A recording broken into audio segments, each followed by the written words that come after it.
Good afternoon, it's Dave, the Urban Survivalist. I hope you're well today. Now, as you can see, I'm in the office today, so something a bit different. Now, today I want to talk about why so many prepper groups, individuals, or even prepper companies are so fear-based. Let me explain. Now, I see a lot of fear-based subjects and discussion. I'm talking nukes, World War III, pandemics, civil unrest, climate emergencies. Even if we look at the other side of it, the other hand, where people talking about totalitarian state or control or lack of food, digital ID, forced vaccination, prisoners to AI. Now, I think we can probably all agree there's some element of truth in all these theories and speculation. But first of all, stop buying into the fear that people are promoting. I live my life by three things that affect my life directly. And a few of my Facebook group members have probably heard this time and time again because it's one of the phrases I live by. Now, propaganda, hearsay, and reality. Now, let me explain this.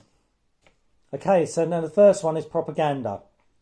This is the news, the radio, the TV, the newspapers, the online personalities spouting what information whoever pays them wants them to push. Facebook, Instagram, we're all on there. You know, you're scrolling through and then the beautiful people, you know the beautiful people, the ones lots of the public look up to with their hypocritical bullshit. The masses lap it up. Whether it's for or against any ideology or agenda, this is not your problem or your concern and not worth believing or taking seriously until you see number 3 in this list, reality. Now, the second is hearsay.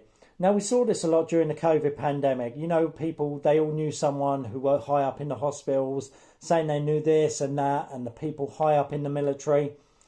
And again, we had the he said, she said mentality. Is it all lies, or do people actually believe in what they're saying? I don't know. So here's a couple of examples. It's actually something I went through on Facebook through Messenger. Okay, so a guy sends me a message on Facebook Messenger. The message reads, my friend heads up operations and movements for the British Army. The British Army are going to be sent on the Russian border, so there's going to be no UK troops left in the country, and the people are going to be run by the United Nations troops, which are the immigrants that have been brought in here. Or, my whole family's been killed by the pandemic, and we're all going to die. Or even on the other side of it, saying we're all going to be forced vaccinated and stuck in camps. Again, all these small possibilities. You can never say never with anything, okay? But again, it's just word of mouth. The he said, she said stuff. Now, this can be extremely dangerous, especially if it comes from close friends or family. Because if you can't think independently, and let's be honest, a lot of the country can't think independently without being told what to do by the government or the NHS or whatever, you're liable to start overthinking and becoming anxious. Now, take what people say with a pinch of salt. Do your own research, including me in this video. Put my theory across of what I use to help me get by. And then it's up to you to investigate and try this out for yourself. I would say in history, hearsay and propaganda have killed so many people unnecessarily and not directly. Anyway.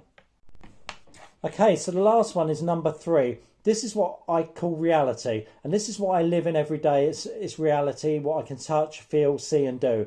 And what I still do, and I still plant, I still grow food, I train, I explore, I do all the things I've always done.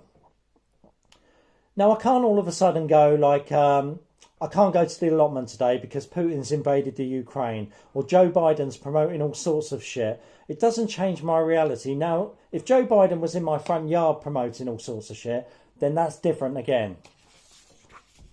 And if we go to war, I can't change that. And we'll deal with it if it happens. It's not like I can get on the phone and go, "Oi, Rishi, do us a favour, mate. I'm not too happy about this war thing. I think we should knock it on the head today because I've got the allotment." I'm just saying. And Rishi Sunak says, "Of course, Dave, because your opinion is so important, I'll hold off the military just to keep you happy so you can go to the allotment." You get my point, don't you? It's not in my reality. This is not to say that I don't care what goes on in the world. One of my favourite phrases since I've become a Christian was, "God give me the strength to accept the things I cannot change." I found that really helpful in my life. Okay, so this is coming from experience. I used to fear so many things. I used to live that way. I used to fear war, disease, death, violence. I was always on edge, always anxious, anxiety attacks all the time. The what ifs. What if this happens? What if that happens? What if anything happens? But then maybe that's the idea. We're bombarded with so much fear from all angles that if you bombard a man with enough fear, he becomes broken and doesn't have that drive or that get up and go. And maybe this is why so many men suffer from depression nowadays. I can't say 100% because I don't know. But what I will say is that I think fear is a disease, and it will eat away at you, and it will ruin your quality of life, and it will break you. Be positive, be proactive, be free from propaganda, be free from hearsay. And life is short. Live it in your reality. Now, thanks for spending some time watching this short video and watching me ramble. Maybe a bit deep for some people, but someone somewhere will need to hear this. And I hope it helps somebody. It works for me, and it's the way I live my life, and it's the way I can keep level-headed most of the time, because I wasn't always level-headed. I was a complete fucking mess. So this has helped me through the years to gain control of my emotions, and I don't buy into the fear no more. Anyway, lots coming up. Please like and subscribe. It's been emotional. I'll catch you soon.